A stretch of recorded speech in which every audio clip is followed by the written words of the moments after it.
voice of the Tigers, Dave Woloshin. Look up on the wall, there on the floor, under the pillow, behind the door. There's a crack in the mirror, somewhere there's a hole in the window pane. Now do you think I'm to blame? Tell me, do you think I'm to blame? You're never there. Welcome in. Good Tuesday morning. It's really kind of a sad day, honestly. There's so many bad stories out there. This one, though, a life well lived. And I think anybody who listens know I'm a Chicago Cubs fan. If you were a Chicago Cubs fan, but probably just a baseball fan, you mourn today for the loss of Ryne Sandberg. Rhino passed away at the age of 65. He had prostate cancer. It looked like a year ago that he had beaten it. He was in remission. He had taken chemo and he had taken radiation. And it looked like he was on his way to a complete recovery. In fact, he threw out the first pitch at Wrigley Field this past April. And then apparently it came back, and it came back hard. And Rhino has succumbed to it at the age of 65.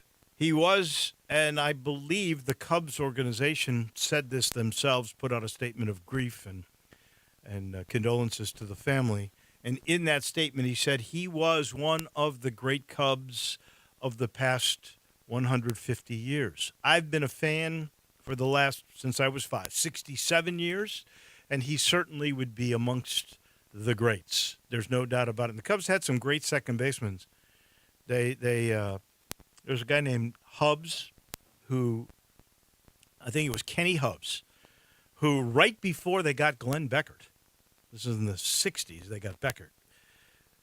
Hubbs died in a car crash at spring training, and he was going to be the next second baseman. That opened up the door for Glenn Beckert. And I think of that infield, the 69 Cubs that had Santo and Kessinger and Beckert and Ernie Banks. They all made the All-Star game. That was one of the great infields of all time. But then after that, there's no doubt Ryne Sandberg, he brought back winning ways in the 80s for the Cubs.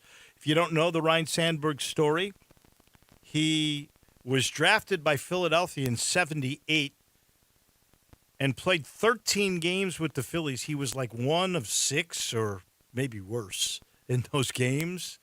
They traded him to the Cubs, an ill-fated trade. It's one almost as good as the Cubs sent Lou Brock to St. Louis for Ernie Broglio, the pitcher. That was the worst trade of all time. This one, I think the Cubs got Larry Boa, who was a decent player, and Ryne Sandberg for Ivan DeJesus, was a Cubs infielder. It was a decent player, but not a great player. And then for the next 15 years, Rhino hit 285, had 1,061 hits, 344 steals, played 15 years, 10-time All-Star, won the Home Run Derby at the All-Star game in 90, had 9 Gold Gloves, was the 84 MVP that year.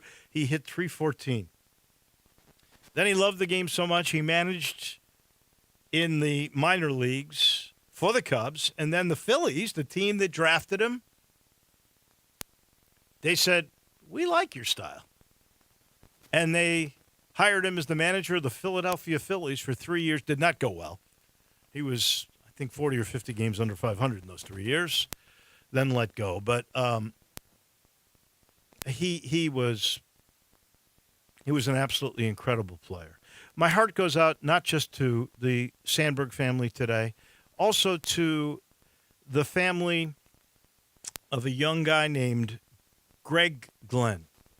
Greg Glenn was the forward at Tulane University. He was going to be a starter.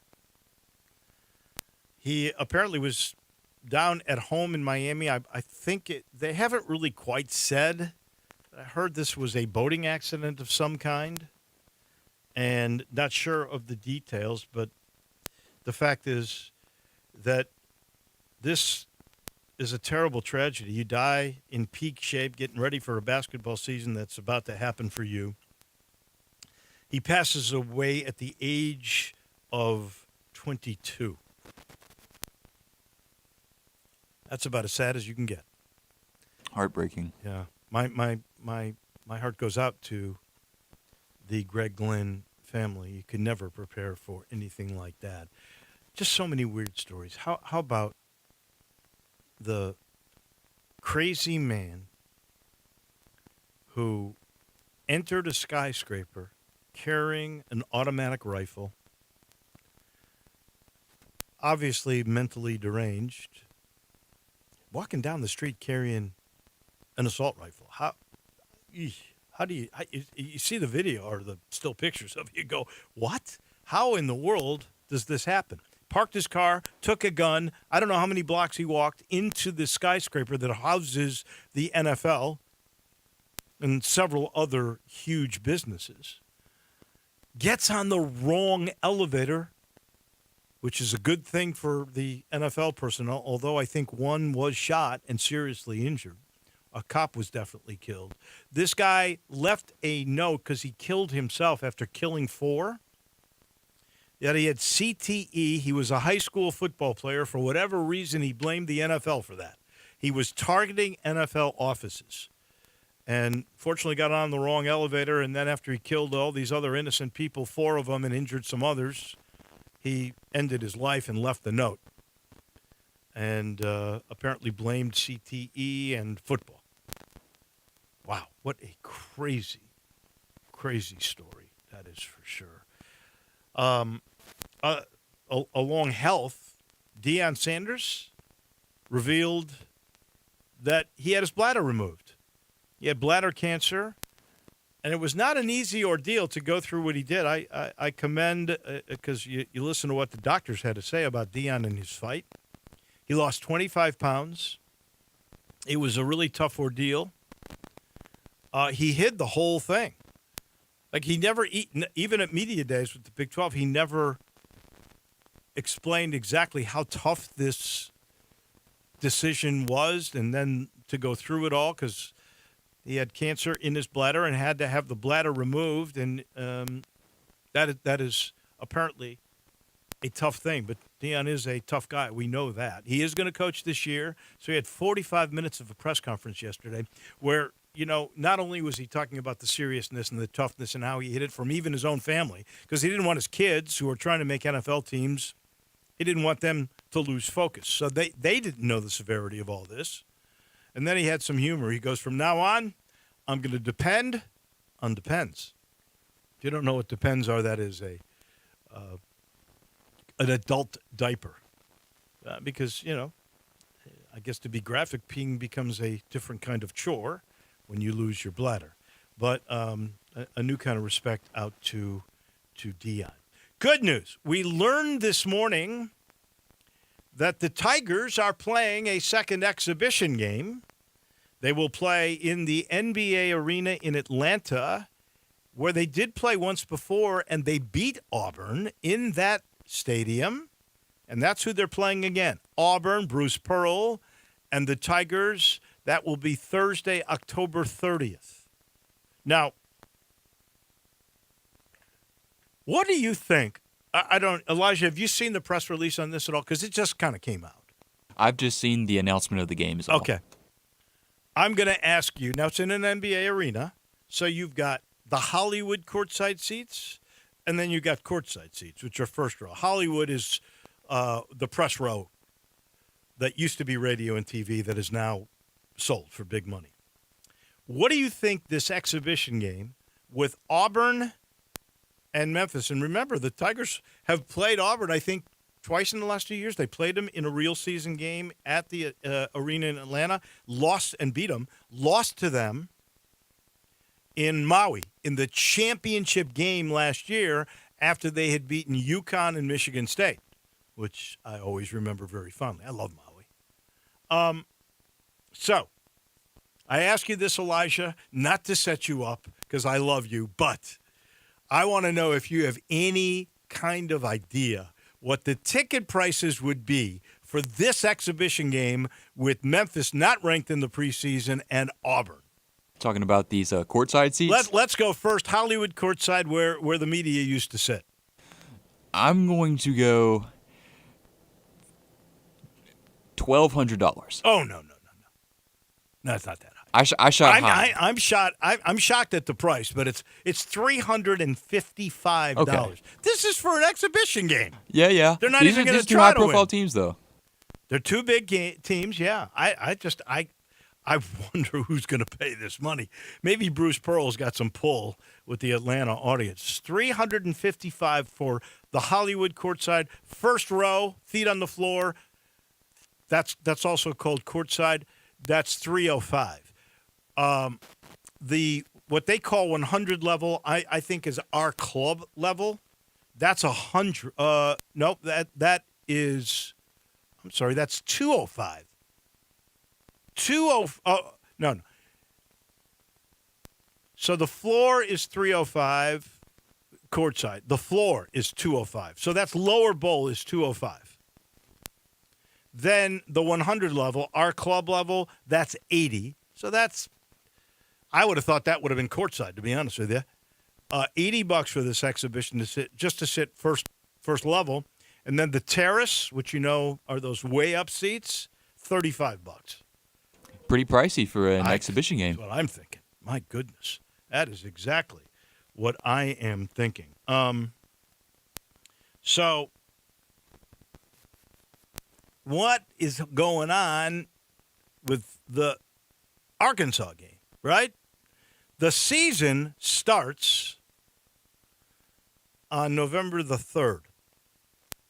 This game is October the 30th.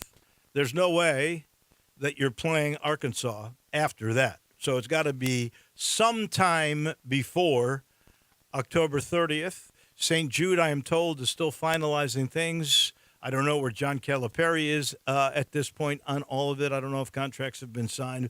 I'm pretty sure that game is going to happen. I really do. I think so. But I wish it would get signed. It makes you a little nervous. It's a little like, how come Pera hasn't signed that lease at FedEx Forum yet? What's he waiting for? The league's not going to let him move to Seattle or Vegas. I keep hearing this rumor being thrown out about Nashville. But if Nashville were to get MLB, I can't imagine the city of Nashville, that size, could support all four major leagues. I don't see it. Although I did see this. There's this company, I think they're called Boring, Boring, and they do high-tech stuff, like they have built tunnels. And in 2 years, they have been contracted by Nashville. I saw the governor talking about this. And from the Nashville airport to downtown, they are building this new high-tech tunnel.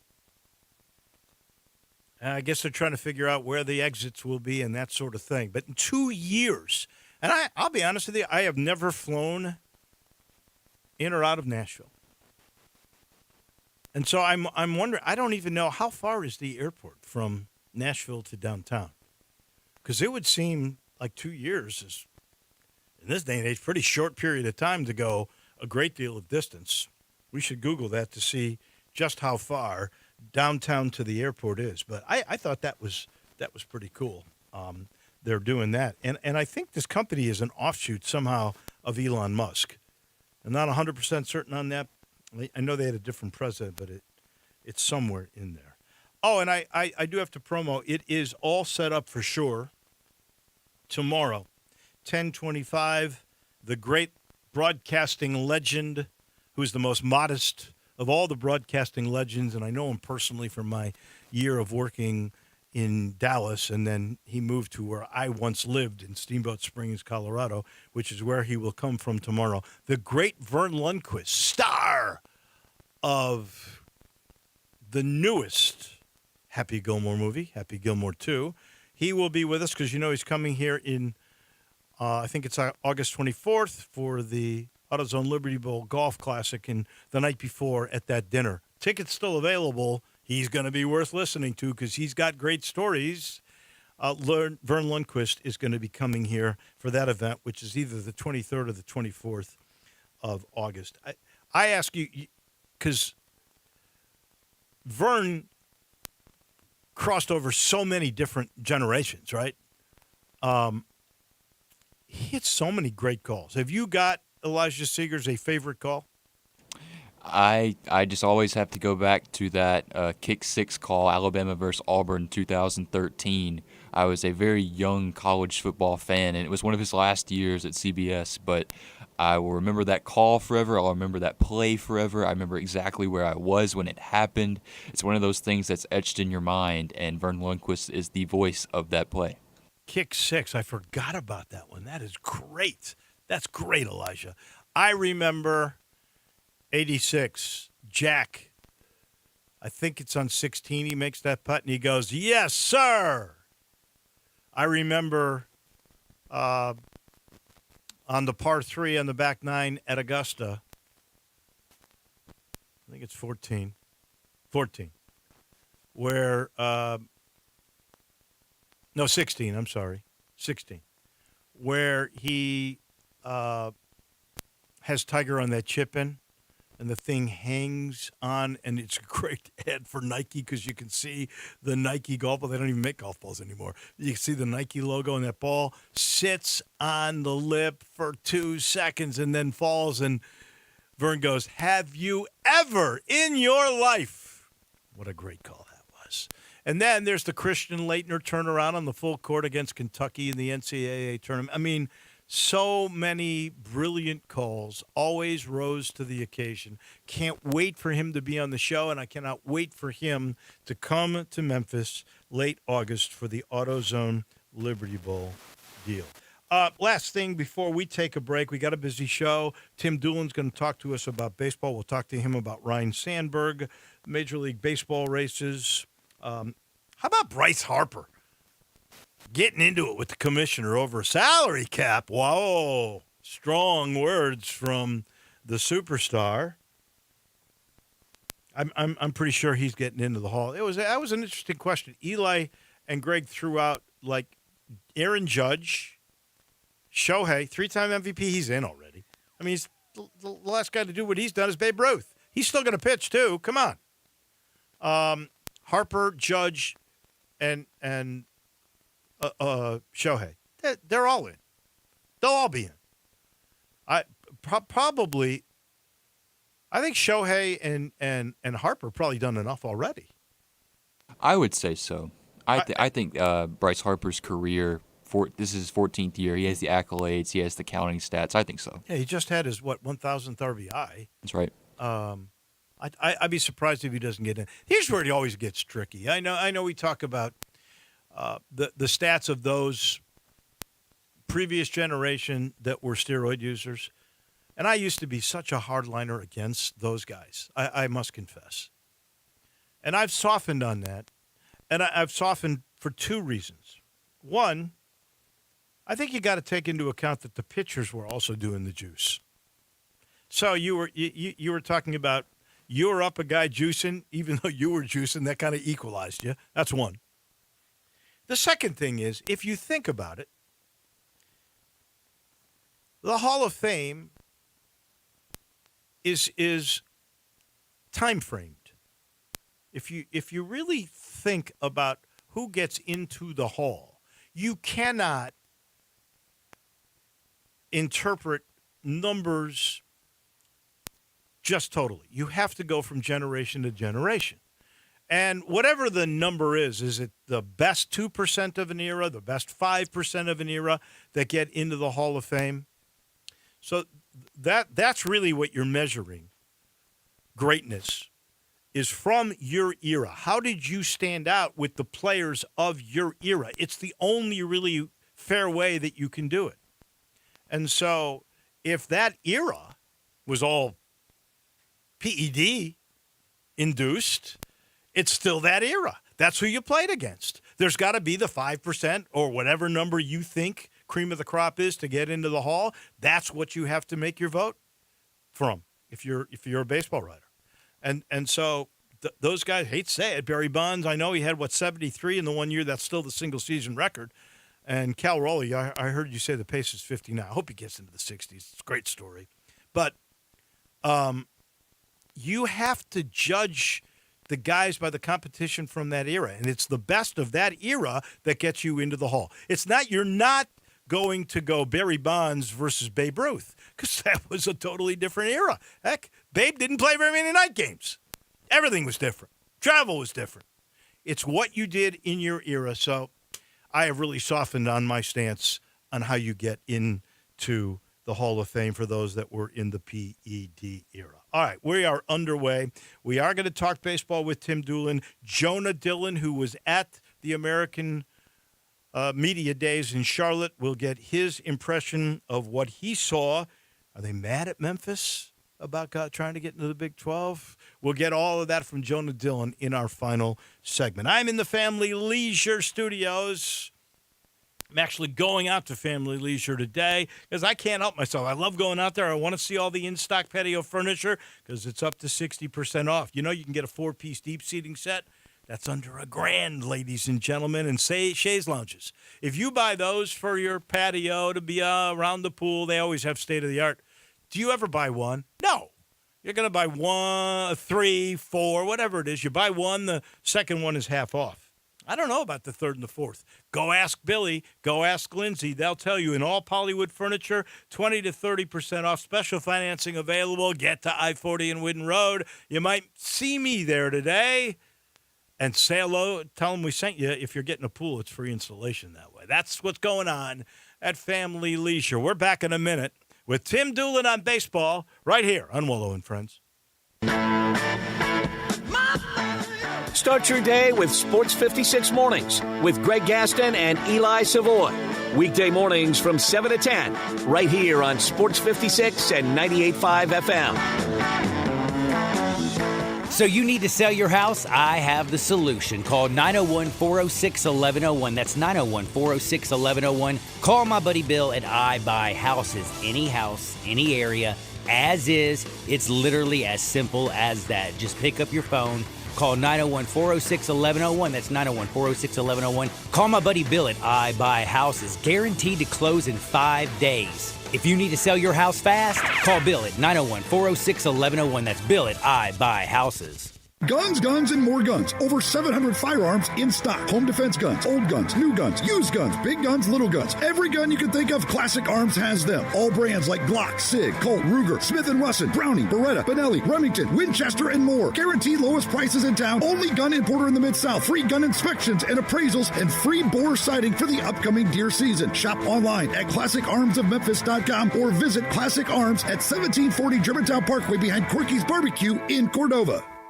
Let's up your life with Let's. Surprise the family with a new club car and experience the best golf cart in the industry. A new golf cart is perfect for cruising the neighborhood, enjoying yourself at the lake, turning heads on the course, and just having something reliable to use around the yard. Ladd's has you covered with new and used golf cars. The new Club Car Onward, available in electric or gas and a variety of colors and features. Ladd's goes beyond the green. Whitten and I-40 or online at lads.net. To NST, it's never just another case. It's your shot at getting life back on track. Real help, real heart. 35 years and still winning. NST is the way to go. Call 683-7000 or go online at nstlaw.com. At Target, back-to-school-a-days are here.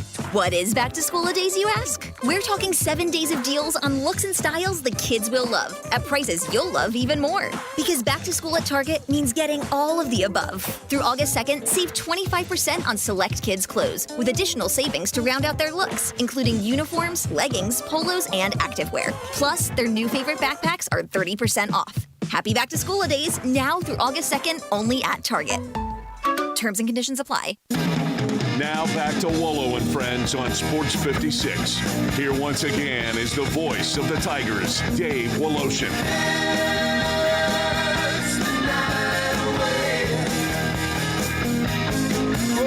Welcome back in as we cruise through our Tuesday. We love talking baseball with our baseball guy, Tim Doolin. Baseball world saddened this morning by the loss of Ryan Sandberg, Rhino, passes at the age of 65. Tim Doolin, you were an infielder just like him, close to that era.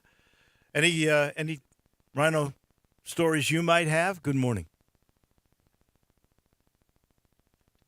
Tim, you there? Hello. Hi, got you locked in now. Yeah, okay. I'm good. Yeah. Any Ryan Sandberg stories? Yeah, actually, well, I meant to tell you this probably about a year ago. His grandson plays in the organization. How he found us, I don't know, but obviously got a chance to meet Ryan last fall, and he was actually doing better.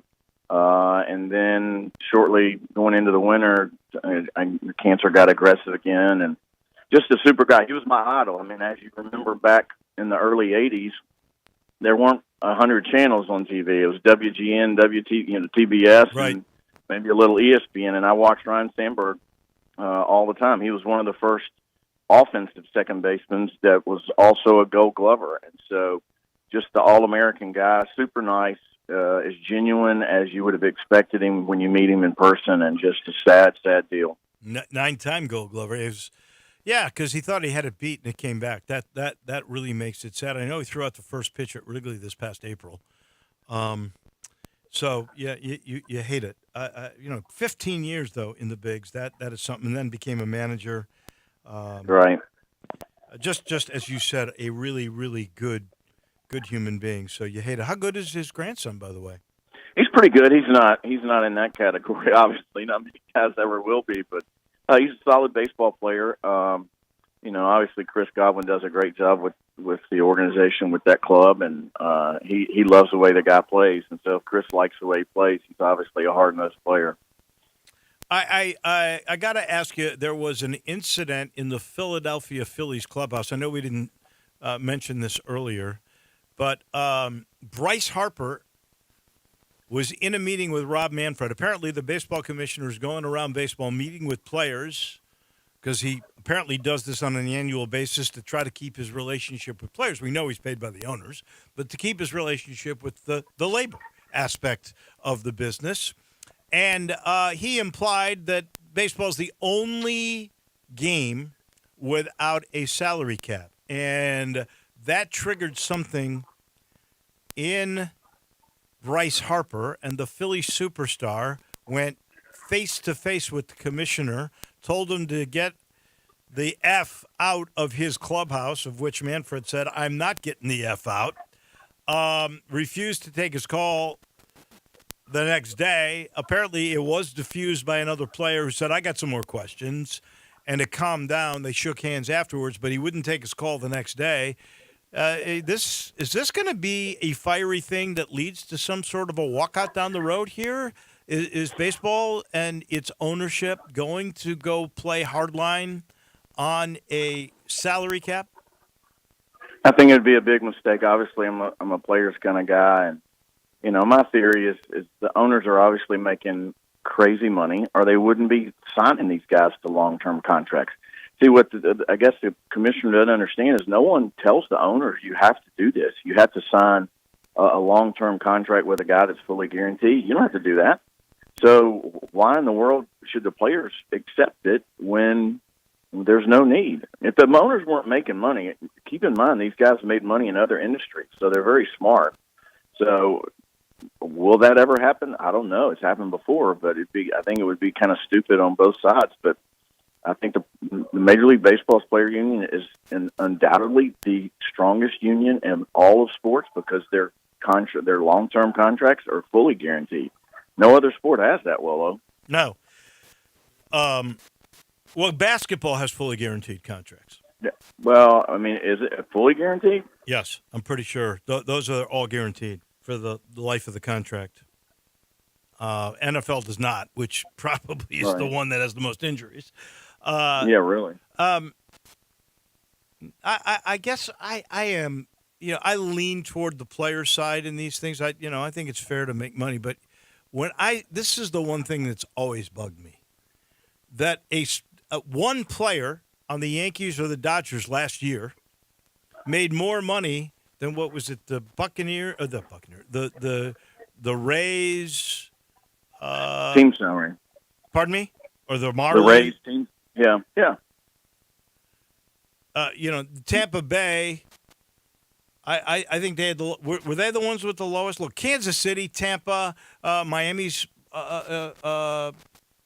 usually a little bit short of everybody else. I mean, you look at the disparity in the roster value between the top teams, and I'll put the Chicago Cubs in there with the Yankees, the Dodgers, the Red Sox, those that spend money. They sometimes have 4 or 5 times the amount of money put into their teams. That seems weird to me for if you're trying to make the league an equitable league. Well, I mean, you got a point, but again, is it the players' fault and the players' union's fault for making for taking the money when the owners offer it to them? No. I mean, if your boss came to you and says, "Hey, well, we're going to make you the highest paid," you're going to argue with them? No. Say, "Oh, it's not fair. No, but, it's not fair to my other guys that I'm here's friends with." Here's what I'm saying. We all think of when we think of cap, we think at the top end. But if you're in the NBA, it's 53% of the revenue. That's what determines the cap. That's what you're going to spend next year is 53% of the revenue that they got from last year. That means you got to spend it. So all of a sudden, the Kansas City Royals are going to have to spend exactly what the Yankees are spending by rule of the league. I mean, I hear you. the bottom part is brought up to make it more equitable. Well, put it this way: there's nothing that the players wouldn't listen to if the owners came with a proposal that showed value for the entire league. But it's no different than this. Well, for years, minor league players were really discriminated against, and labor was, the labor laws were violated. Those guys weren't making any money. Why? Because the players' union would always concede things and give the owners something for the minor leaguers and take away from them to get something that they wanted in the major leagues. Well, now that's changed a little bit, and that's better. But at the end of the day, everybody's looking after themselves, and so it doesn't. I'm not saying that it's not good for discussion, but the owners are smart. They need to, if they want to get a salary cap, they need to come up with a proposal and present it to the union, and then start negotiating now, if that's where they're going with it. But I will tell you this: Manfred he works for the owners, and yeah, he's the commissioner, and he's not very well liked by fans or players. I'm just telling you. But is he liked by his bosses? That's what he cares about. Say that again? Is he liked by his bosses? That's what he cares about. Well, of course, he's a puppet. I mean, look at the NFL commissioner. How much does Robert Goodell make? I think he makes like $30 million. Is it 30 or there maybe, you go. maybe He's it's making 50? $30 million to do what? To do exactly what the owners tell him to do. Not what's best for the league. He's doing what the owners tell him to do. So the players' union, the clubhouse, to me, the clubhouse is for players. So you applauded what Bryce Harper did yesterday? I don't know if I applauded how he handled it or whatever, but again, what the saying, what goes on in the clubhouse stays in the clubhouse. That's for the players. It's not for the commissioner, not for the owners, even though they can come in there. Most owners don't go in the clubhouse. No. And I think the commissioner was doing that to say I'm all for all of baseball and I want to have better relationships with you. No, he did he did what the owners told him to do. The owners told him to go do that. He got direct marching orders. He's not for the good of baseball. I mean, I don't know if you watched the All-Star game, but the prelim going into the was horrendous, I thought. Oh, you talking about the pregame stuff? Yeah, just too much. Well, I mean, we're sitting here trying to market and grow to the wrong demographics. To be honest with you. Well, if I were baseball, I'd try to get every demographic. Honestly, I would try to get every demographic, especially younger people. No, because absolutely, absolutely. Yeah, you know how long the RBI program has been in existence? Forever. You know what they've done? Zero. It's just cosmetic. I was involved with it. I tried. We did things. You were aware of it. We did things in the inner city at McCarver Stadium. We had all the inner city schools. you can't just have an idea and throw it out there and say we're going to do it and then don't implement it. I will say this. I think with baseball in college now giving out 30 scholarships, or is that what it is, 30? Yeah. 33 maybe even. Whatever it is, that's going to help because when you were doing the major league, the RBI program with the I think it had already become the Redbirds by then, right? It was it might have been Chicks. Might have been Chicks even. It was with Reggie Williams, yeah. There were how many baseball scholarships then? 11.7 or something? 11.7. So if you're a kid at an urban school and you don't think you can get a baseball scholarship, but you can get a football or a basketball scholarship, what game you're going to play? You're going to play the one where you can get a free ride. No doubt. Yeah. So maybe that'll change. All right, let me switch topics. The Toronto Blue Jays on a torrid roll. They were at one time 17-4 in the month. I think they're 17-5 or 17-6 in the month of July. They have now gone up 5.5 games on the Yankees. They look like they're going to win the American League East. What's happened to the Yankees? And I guess I could say the same thing. What happened to your Dodgers? Both those teams not playing along the lines we thought they were going to play, even though the Dodgers are 4 games up on the Padres. Yeah, they are. I mean, start off with the Dodgers. I mean, Mookie's struggling. He's had probably one of the worst years he's ever had.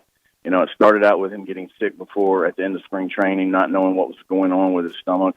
Then he breaks a toe. Then, and I'll tell you this, and he hasn't admitted it, and I'd never broached the topic with him, but I know at a much lower level, when I was in college and you saw my games, I was a good shortstop, but I didn't have the arm strength. So I had to.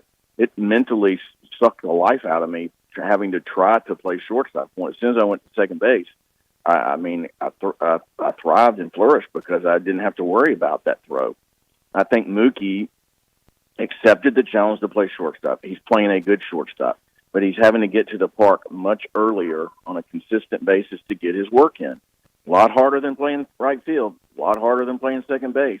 So whether you want to admit it as a player or not, it wears on you, especially over the course of the season. So I think that's one thing that's caused a little bit of inconsistency with the Dodgers. Max Muncy being on the DL, even though he never has hit for big average, he's a baseball player that adds thump to that lineup. And yeah, they've got depth in that lineup. Are they going to turn it back around and get hot again? Absolutely. They got the best player in the game. The Yankees, on the other hand, are the same situation. Now they got Judge on the DL, so they're going to have to piecemeal that together. Anthony Volpe, the shortstop, has not produced at the level that they thought he was. They've even had talks about sending him back down to AAA after being in the big leagues for 2 years. So they've got some question marks, going into the second half of this season. And you go back to the Blue Jays, Willow, why are the Blue Jays doing what they're doing? They went and spent money on Vlad Guerrero Jr. They paid the guy. He's playing like an MVP type of player. Yeah, you could have gone this whole year and not gotten him done, and he was going to be bitter. And even though he's in a contract year, whether it's a free agent or it's a sign with them, it's not the same as knowing you have the security of knowing where you're going to be the next 10 years. So to that point, I think that's what you point to with what we talked, earlier in the conversation about spending money. You got to spend it, and you got to keep those guys don't come around too often. Did they overpay Vlad? Probably, but you got to do things like that. Here's what I often wondered. He's a superstar up there. They got to love him. First, he's got a great personality, and he's delivering as always. But did they pay him in American dollars or Canadian dollars? What is that? I haven't. That's a good question. I have no idea. If it's American, it's more money. Yeah, right. I don't know. That's a good question. You do. We've talked about this before. Players are taxed in every city they go to based on the state or the city or the country tax. So if there are 4 games this week in Los Angeles, they're taxed for 4 days at that rate, and it knocks their head off. So there's lots of calculations that go into when you're signing a free agent contract based on the tax rates. Florida's much better than California, obviously. So. All right, last thing, baseball trade deadline coming up. am. Are we going to see some major moves? Do you foresee them? I think you'll see a handful. I don't think we're going to see a ton. It'll be interesting to see, obviously the teams that are kind of on that fence of do we make a run? Do the Red Sox spend or do they sell? They're right there on the bubble of making that decision. The Cardinals, I don't think the Cardinals are going to do anything until next year when they get the full transition of the front office. Well, wouldn't they sell? Braves, I think the Braves. Wait. Go back to the Cardinals for a second. They're 2 games over 500. They're 3.5 games behind the wild card. Do you really think they have a chance to make postseason? I guess they do with those numbers. They're not going to win the division. They're already what are they? They're 9 games behind the Brewers, 7.5 behind the Reds in third. The Cubs are 8 games in front of them. They're not winning the division. Too many teams in front and too much ground to make up. But they could make postseason if they got hot here at the end. But it sure doesn't look like that would be the case. Wouldn't you sell if you were the Cardinals? I would have. I mean, we talked about this over the last, 3 or 4 years. They had so much depth in the outfield. They had so much depth even in the infield, and they didn't sell when they could have gotten things for some of those really athletic outfielders. They slowed down the progress of, one of their superstars by sending him, from Memphis to St. Louis, Walker, and now he's kind of settling in. But I don't know. If I were the Cardinals, I'd be selling. All right. Last thing, your Braves. Yeah, you were just talking about the Braves. What are they going to do? I think the Braves. I think the Braves either fire Snicker, which I don't know that I would. I think the guy's amazing, but they've been hit with a lot of injuries, obviously. And the other thing is that they're not playing real well. No, it's terrible. Austin Riley's been on the DL, so it'll be interesting to see. And I know they've got some talent in their minor leagues, so they've got something if they're going to sell. Yeah, I'm 15 games under 500. I can't remember the last time Atlanta was ever in that kind of position. I know, right? Thank you, my friend, as always. We appreciate you. We'll talk to you soon. All right, Willow. Take care. Bye-bye.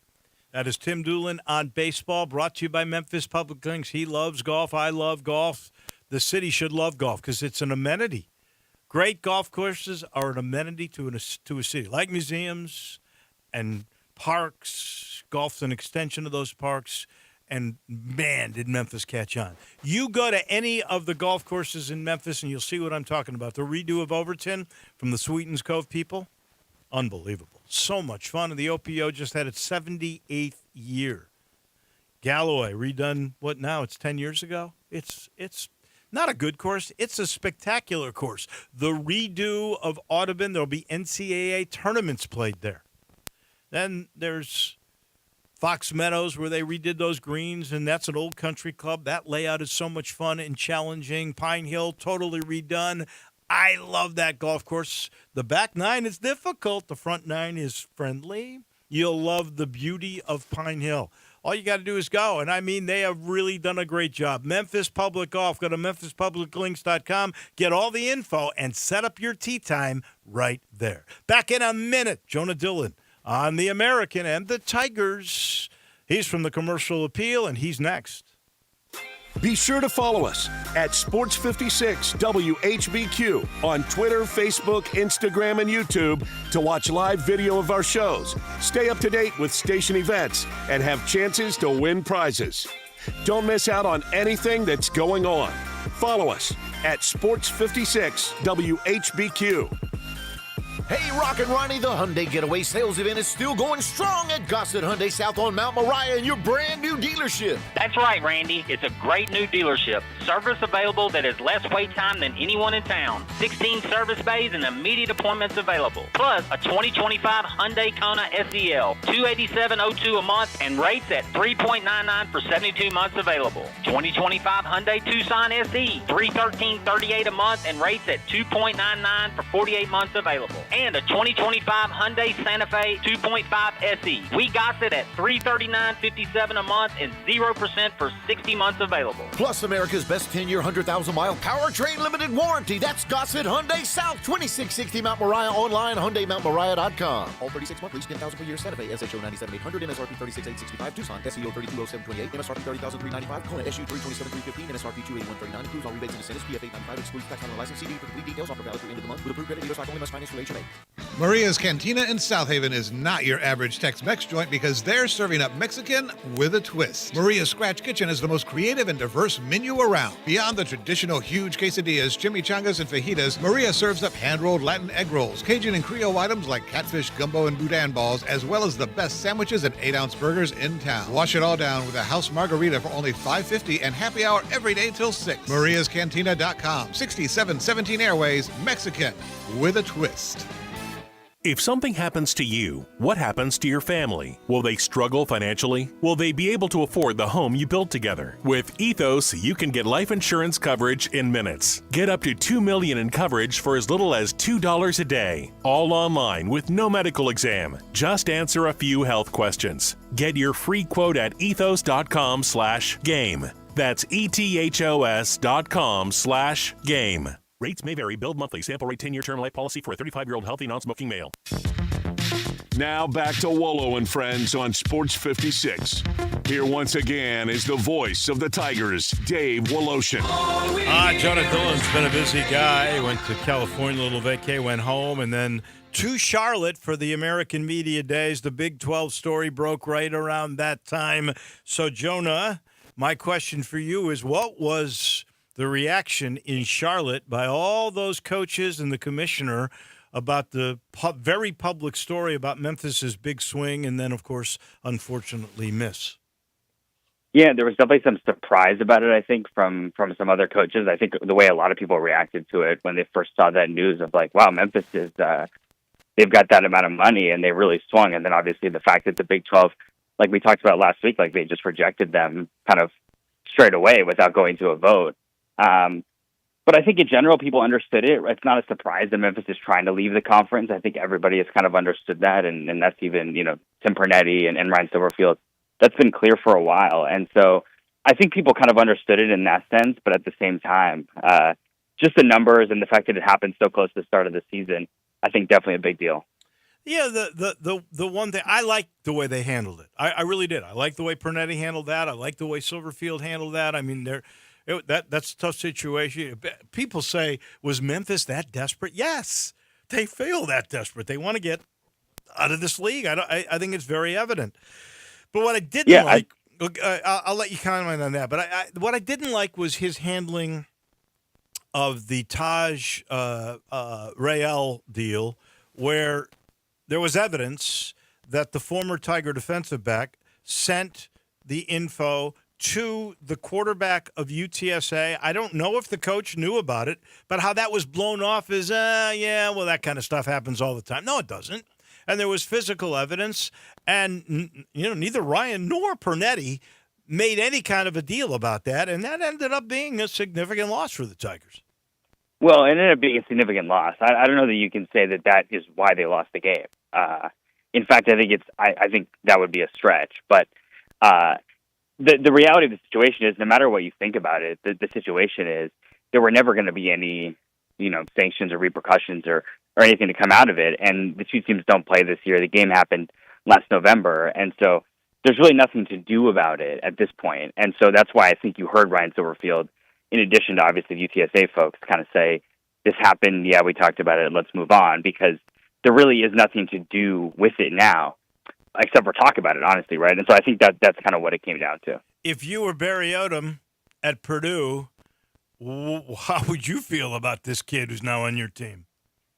Yeah, I mean, I'd be concerned. I think, obviously, if you follow Taj Rael's career at Memphis, there were concerns about Taj back even when he was here. He left the team, came back, and then had this happen, left the team again, went in the portal. He's obviously talented. He played well for Memphis the games he did play. The Florida State game, he played a pretty significant role, and the Navy game as well. But, yeah, I'd be concerned. I definitely want to have a conversation with him about this situation. It's not a good look for him. It's not a good look for anyone. But, again, like regardless of how much it affected the game, it's not. You shouldn't do that. Obviously, I think that's pretty clear, and even he seems to have acknowledged that through his agency. So, yeah, I think, like I said, bad look for everybody. But at the same time, it's the kind of situation where it is what it is, and I think everyone's ready to move on. Anything else from media days that struck you? Yeah, it was interesting that, like, when you kind of try to handicap the conference, you look at it, and I think Tulane. I mean, this story, talk about stories getting buried because so much happened. I mean, Jake Retzlaff transferring to Tulane, that kind of happened at the beginning of last week. I think around the same time as the Big 12 stuff with Memphis. That's a really big deal if Jake Retzlaff is going to be their starting quarterback because he's somebody who was, he's one of the top quarterbacks in the country last year at BYU, and obviously a breakout year. And if he's going to be Tulane's quarterback, you're talking about maybe the best quarterback in the conference on a team that people thought was really good before but had a major question, which was quarterback. And so if they solve that question, and now they do have a quarterback who's at that level or even above the level of the other teams in the conference, it really feels like Tulane is now kind of clearly the team to beat going into this season, which I don't know that I would have said that definitively a week ago, but now it feels like that's kind of where we are. I am in total agreement with everything you just said. I think Retzlaff is the real deal. It's so ironic.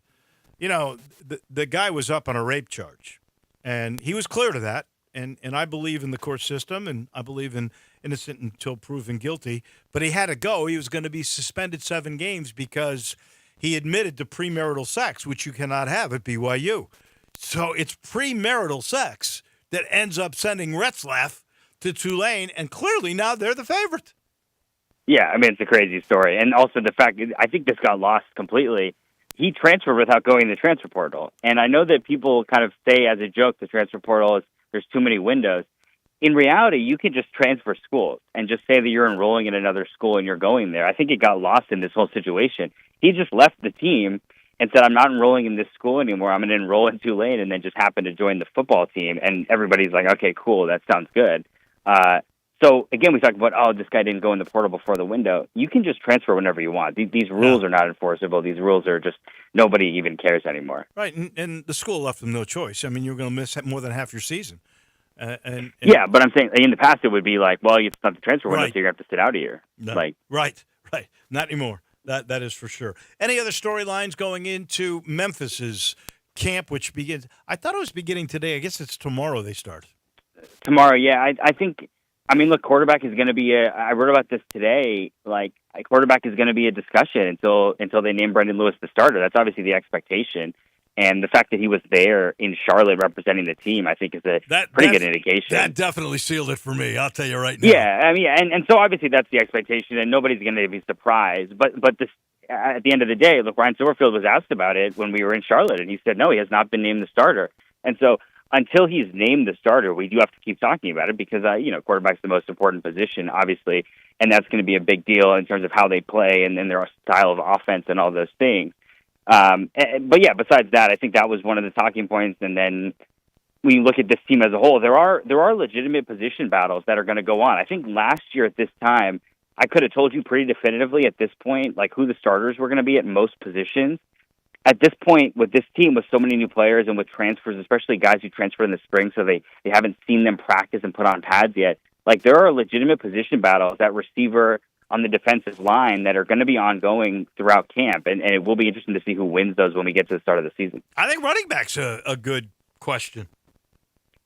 Yes, I mean, we know the names, though. It's not. No one's going to. We do know. I don't think anyone's going to come out of left field. The question is, what is the split going to be? I think that a question is, how much can they play Sutton Smith and Greg DeWosier together, right? I think they want to do that. They want to line them up as receivers. They want to get them on the move, right? Do different types of things, because you look at them and you look at the receivers, like the running backs are the strength of the offense, assuming those guys can stay healthy. Those are the most dynamic players on the offense, right? And so I think a lot of defenses are going to look at this team and say, like, well, we're not really scared of your receivers. There's a lot of unproven guys. We're going to just try to make sure we take away Sutton Smith and Greg DeWosier, and if we can do that, we feel like we can stop your offense. And so I think, yeah, they're going to be – those guys are dynamic. Again, if they can stay healthy, you've got probably the best 1-2 running back punch in this conference. And that's one that feels like, okay, those are the guys. The other positions, kind of shakes them. Well, I don't mind the backups either. I mean, you're talking about Bodiford and that kid from MTSU. That seems to me it's the deepest Memphis. Yeah, I would has agree been. with that. Yeah. And then you wrote a story last thing, as we always run out of time quickly when I get to chat with you. You had talked or you wrote about the American opponents now that we've got this schedule. I look at the toughest teams that Memphis will play, which will be Tulane. You get that at home on November the 7th. You get Navy at home on the 27th. They're amongst, because the top six to me, mix and match. Army, Navy, UTSA, Memphis. They don't play UTSA. All the critical home games that Memphis has to have are at home. The one game I look at on the road is at ECU. Now, I know they're not picked high, but going to that place, if they win early and that game is not until November, that game scares me because those people will come out if this team wins. Yeah, I was going to say that's the one that I think people definitely have their eyes on. And if you're an ECU fan, they've got a weird schedule where they've got a lot of really tough games at the beginning of the season, and then it kind of is lighter, and then the end of the season they get that Memphis game the second to last week. And I think that's going to be, assuming that team is playing well, and that team was playing really well at the end of last season. Blake Harrell took over as interim coach, and they won a lot of games, and now he's the full-time coach. And so that's a team that I think is a sleeper in this conference. But yeah, like you said, having those other games at home, it's kind of the opposite of what it was last year. And Memphis has been really good at home for a while. And so getting to play those teams, the Tulane game is obviously the one that probably everyone has circled because they're probably the top team in the conference. And obviously Memphis went there to New Orleans and beat them last year. So revenge is going to be on the mind. Although I talked to John Summerall and he said, yeah, revenge, but also like if I go in the locker room and I say, let's beat these guys, they beat us last year, half the guys on the team are going to say, what are you talking about? Right. I wasn't here. Including so we'll see about that, but yeah, including their quarterback yeah, and right. running back and a lot of guys, yeah. Last thing real quick. Of all the home games, is South Florida, Tulane, Navy, or Arkansas? Which is the hardest home game Memphis has? Yeah, that's a tough one. I got to dive into Arkansas a little bit more, I think. I mean, on paper, you would just say, well, Arkansas is in the SEC, probably them. And they got a good QB, too. Yeah, although they got a good QB, but let's remember, a couple of years ago, he came here and he was with Boise State. He got benched in that game. So right. That's a crazy storyline as well. I mean, I don't know. I think, let's see how Tulane has a really tough schedule. Tulane is one of the toughest schedules, not conference schedules in the country. They play 3 power conference teams. And so we're going to know a lot about Tulane after the first couple weeks of the season. And I think, you could easily see a situation where at the end of the year we say, well, Tulane is definitely a better team than Arkansas, right? Right. And again, the South Florida game, I think it could be really tricky because they put up 50 points last time they came to Memphis. And so, we'll see how that one goes. So, yeah, I would say Tulane, but we'll see how it kind of shakes out when we get there. You always got to worry about those early season games because you never really know the opponent, like Florida State. We rejoiced over Florida State, and then we know how bad Florida State was. Jonah, always a pleasure chatting with you. We will not be here next Tuesday, so you get another week off, but then we're really into it, my friend. Yeah. All right. Well, sounds good. I'll talk to you then. Thank you. That's Jonah Dillon from the Commercial Appeal. He's brought to you by Ken Garland Custom Home Builders. 3 generations now of Ken Garland Custom Home Builders. Yeah, 3. Started with Ken Sr., Ken Jr. still runs it, but William's in the business now, and here's the thing about all 3. First of all, honest, straight to the point, see details. They see the big picture all at the same time, and they have this commitment to you. If they're with you on a project, they see it all the way through. Even after, if it's done, there's any problems, they're there. That's their whole philosophy. Listen to Ken when he talks himself on some of these commercials. He'll tell you it's a partnership. He's with you all the way. If you're looking for land, he's got it. If you're not sure how to utilize land, he knows about it. And if you would like modern amenities and not leave your location, your home, you love your lot, you love where you are, he's the greatest at innovating. I call it innovation with a renovation. You want the California closets, you want the island in the kitchen, you want the media room with the speakers and the walls and the theater seating. He knows how to do it. He knows how to do it all. 3 generations tell you. And if you go to the website, you'll be sold. Ken Garland, Custom Home Builders. Tomorrow, Dennis Philippi. We got golf picks. And at 10:25, the great Vern Lundquist. Right here tomorrow. Until then, Johnny Radio is right around the corner. Stay cool today, folks.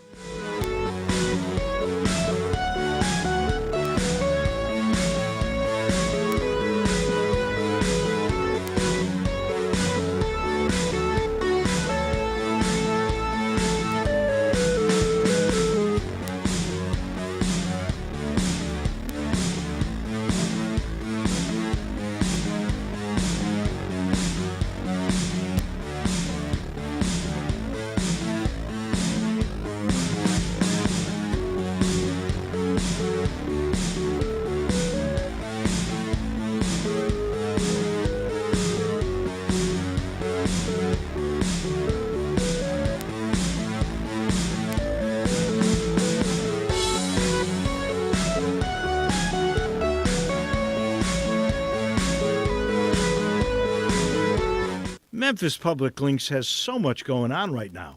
Audubon is right around the fairway. Wait until you see when this thing is a finished product. Fox Meadows is in great shape. The Links at Pine Hill is now a masterpiece of a place to play, as are really all the other Memphis public golf courses. Galloway is playing like a championship course. They just finished the 75th year of the OPO, and Overton Park is now talked about, and that layout all across the state.